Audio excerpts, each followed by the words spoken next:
Hello, I'm Benjamin Sanchez. I'm an attorney in Houston, Texas.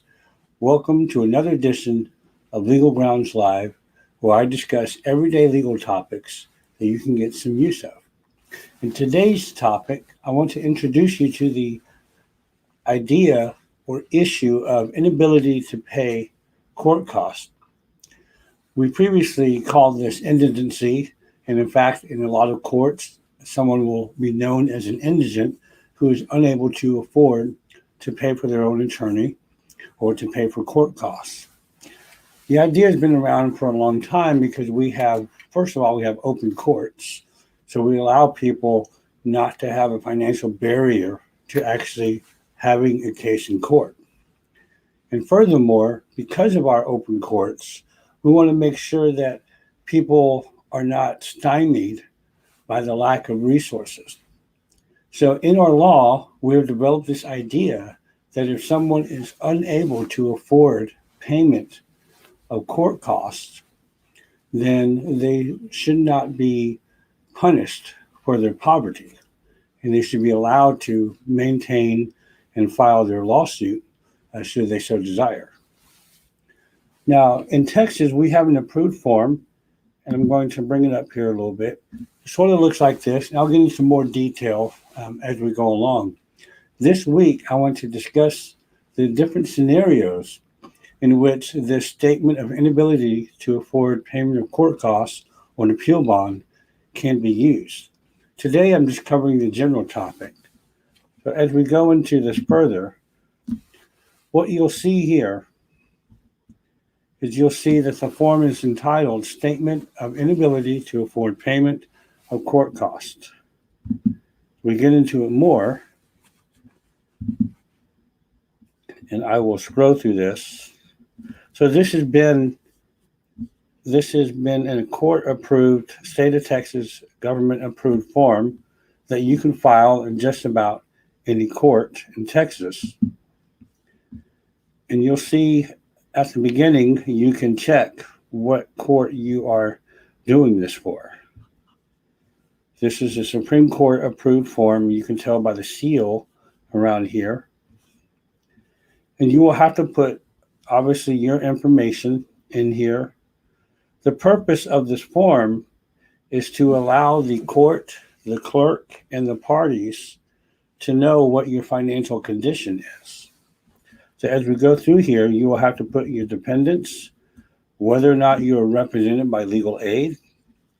You will have to discuss your public benefits. You will also have to note your monthly income and income sources, as well as the property you own, the expenses that you have per month, any other debts that you have. Furthermore, you have to declare the truthfulness of this form under oath. So that is the form. Let me get back here. So this form comes up in many different ways, but the two biggest ways are when you first file a lawsuit and you don't have the money.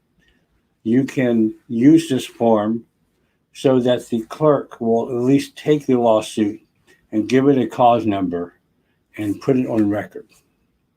The other situation that comes up a lot of times is the inability to pay an appeal bond.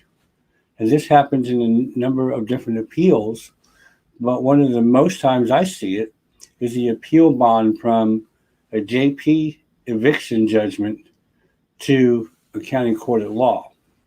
In Texas, you have the right to appeal an eviction judgment in the Justice of the Peace Court to the county court and have what's called a trial de novo, or meaning that you get to have that trial all over again as if the JP court didn't happen.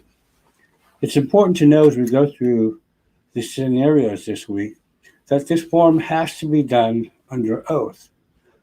And furthermore, this form, once it's filed, it can be contested by the other side.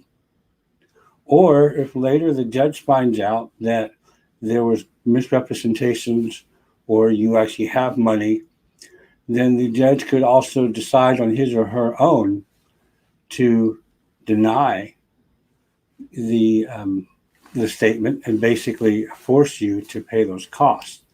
And we'll get into more of that later, but just be aware that if you go this route, you have to fully disclose everything that's on the form. You have to do so honestly, and you have to do it under oath, which not only brings about the fact that you can't lie, but if you do lie and you found out later to have lied on it, you could potentially be responsible for perjury charges or sanctions by the court for having lied on the form. So it's not just a matter of, oh, well, I won't, I'll have to pay my court costs. No, you signed this form under oath under penalty of perjury, and thus, if you end up lying, you could end up facing a more severe sanction than just the payment of the court costs. So this statement of inability to afford payment of court costs can be found if you just Google it. If you Google Texas Statement of Inability to Afford Payment, you will see that form. It's by the Texas Supreme Court. I can also send it to you if you need it. But that is the form that we will be discussing this week and what happens in different situations. I will be getting tomorrow into what I just talked about, which is the contest of the form. What happens when either you or someone on the other side files the form? What's this idea about contesting the form? We'll get into that tomorrow. I hope you've enjoyed another edition of Legal Grounds Live. This is Benjamin Sanchez. Have a great week. I look forward to seeing you tomorrow. Bye-bye.